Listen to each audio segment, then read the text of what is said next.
Namaskaram, Delamay here, and I'm so excited to share more with you about the Lunar Prana Vinyasa affiliate teacher training that I have coming up soon.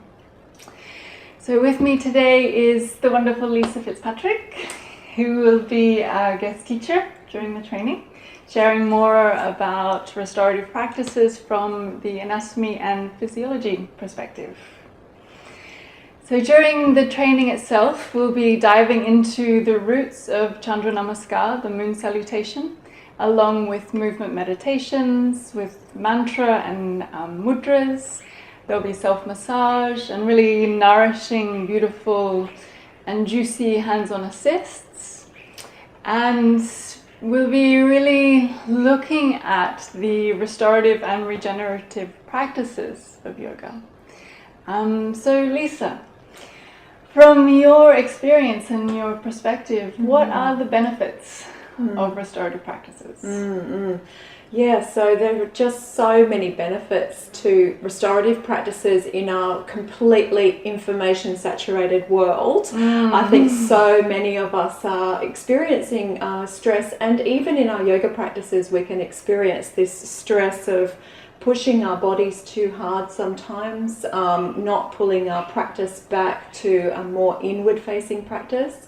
And I think the benefits of restorative yoga are mostly about that idea that we can start to turn our attention to our inner state of being and develop this beautiful relationship with our nervous system, because we tend to lose our relationship with our nervous system when we get busy. We become very outward focused. We don't realize that there are signs niggling at our bodies that perhaps we're under stress without really realizing it at times. And so the benefits also, I think, with a restorative practice, it's opening us up to this idea that we are receptive beings by nature. Being receptive and being able to listen to people around us and being able to be present with people requires us to lower our pace, slow down, and also be attentive, because I feel like our attention spans have been so shortened by this information overload as well. Yeah. So restorative yoga is really empowering us to take sovereignty over our receptivity and our capacity to be mindful, actually. Yeah, so true, so true. Which brings me to my next question of, what are the telltale signs of when we need to rest and restore? Such a great question, because again, so many of us are probably experiencing stress without realizing it. That some of my warning signs, I would say, to look out for with people are an upper chest breathing pattern is a really big one. You'll notice a lot, especially women, tend to carry the weight of the world on their shoulders, and an upper chest breathing pattern basically is suggestive of us being in what's called the fight or flight response. Sometimes a pinpoint pupil can be a big giveaway as well. When our pupils are pinpoint, it often means we're in a stress response, we're looking for a way out of our situation that we're currently facing, we're distractible, eye gaze is not as open. So when we're in a really receptive, rest and digest, nourished response, our pupils will be beautifully dilated. And yeah, that can be a real telltale sign. Other signs, there's so many, hormone imbalances, issues with our menstrual cycle if we're women. That is such a big giveaway, I think, that we're under stress. It seems to be a norm these days, I think. Isn't it? We've normalised things that probably shouldn't be normalised. Exactly, yeah. And our energy levels, I feel that we can be in this tired but wired state when we're under chronic stress, where the body feels lethargic, but we've got a racing mind. So the idea of restorative practices is to really reduce that racing mind, enable us to switch our nervous system into that full rest and digest response, which then allows us to combat the chronic I think it's a chronic epidemic that stress is causing, which leads to really long-term disease process in the body. God. Yeah. Wow. Yeah. So Sobering. when we do rest, what happens to our cells? What happens to our bodies? What happens to the nervous system? Thank you for asking, because when we do rest is the key. Because the idea is that you can be in Shavasana and you can be in a restorative practice, but your nervous system is not actually resting while you're there. So when you understand what it means to be fully supported in the practice, to be able to really rewind your nervous system and recalibrate it to what I call the rest and digest response, you're basically slowing the breath pattern down and bringing the breath into the abdomen.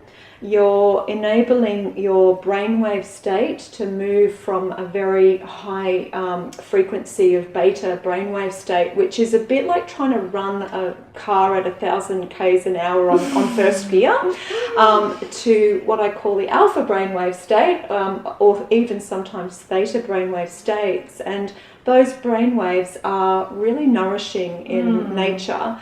And the way that we would be able to, tell whether our body is in that state properly is usually through objective measures like the breath, the blood pressure, and the heart rate or pulse rate.